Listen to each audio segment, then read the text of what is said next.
Ce n'est qu'en écoutant le récit de ce qui s'est passé avec patience, compassion et honnêteté que nous pourrons renforcer nos liens, certes multiséculaires, mais qui, il faut bien l'avouer, ont été mis à rude épreuve au cours de notre histoire nationale récente.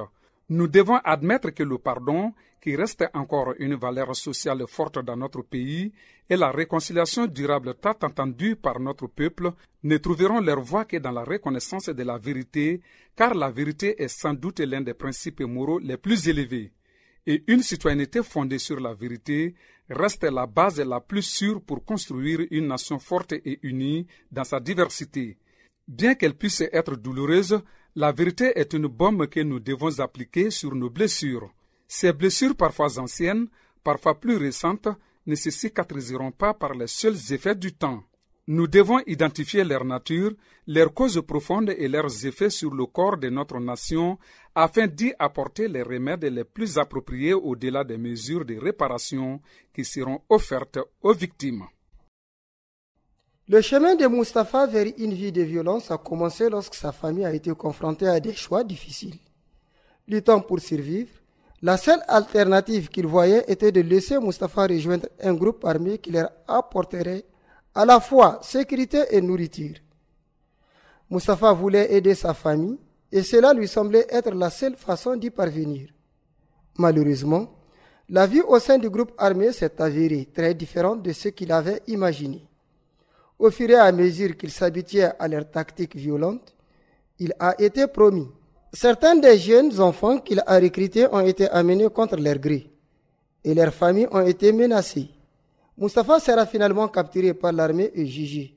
C'est là que commence cette histoire.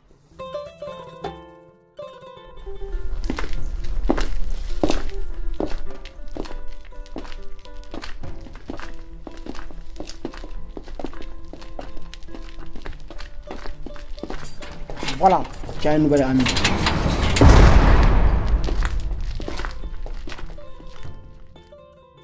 Alors, tu vas rester silencieux encore longtemps? Tu sais, parler ça fait passer le temps. Les nouvelles vont vite par ici. Alors tu es un meurtrier et un voleur d'enfants. Il n'y a pas d'innocent ici. Mais quand même, comment as-tu pu faire ça?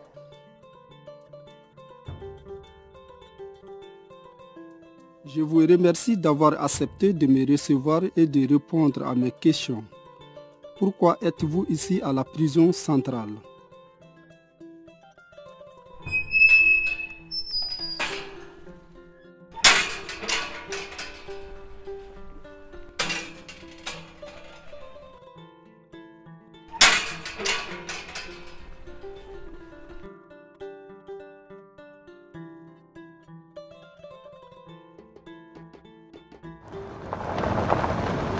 Tu as pris une bonne décision. Tes parents seront fiers de toi. Tu dois tirer mieux que ça si tu veux survivre. S'il vous plaît, ne prenez pas mes enfants. Ils sont tous ceux qui me restent. Prenez-moi à leur place. Ne me touchez pas. Je n'ai rien fait. C'est eux qui m'ont fait ça. Ce n'est pas ma faute. Je voulais juste protéger ma famille. Nous tirerons sur celui qui montrera la moindre résistance. Vous n'êtes tous que des criminels pour nous. Vous ne manquerez à personne. Mon fils, as-tu une idée de la gravité de la situation dans laquelle tu te trouves? Ce sont des actes extrêmement graves et très sévèrement punis par la loi. Je n'avais pas le choix. J'ai dû les rejoindre pour aider ma famille. Nous avons été abandonnés par l'État. Nous n'avions personne sur qui compter. Vous comprenez? Je suis désolé pour ce que j'ai fait, mais je suis aussi fier d'avoir essayé d'aider ma famille. Je pense que beaucoup de gens seront en colère quand ils attendront ton histoire. Tout le monde ne peut pas comprendre ce que vous ressentez. Je pense que la perception publique des enfants soldats est un mélange de colère, de peur et peut-être de compassion. Mais ils ont peur que vous tuiez à nouveau. J'ai interviewé de nombreux enfants comme vous qui pensaient faire de bonnes choses pour leur famille, mais qui se sont ensuite sentis coupables du mal qu'ils ont causé aux autres. je vais raconter ces histoires.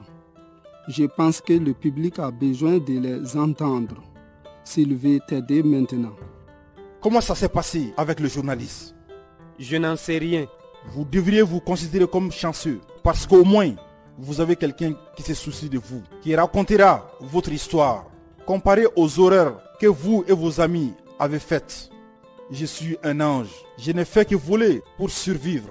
Vous avez tué, kidnappé des enfants, les avez transformés en tueurs comme vous.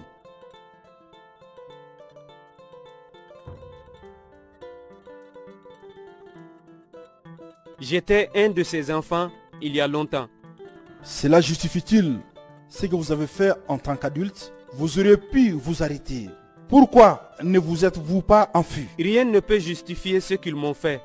Et rien ne justifie ce que je fais. Je voulais juste prendre soin de ma famille. C'était mon devoir. Mais ce que tu as fait est impardonnable, n'est-ce pas?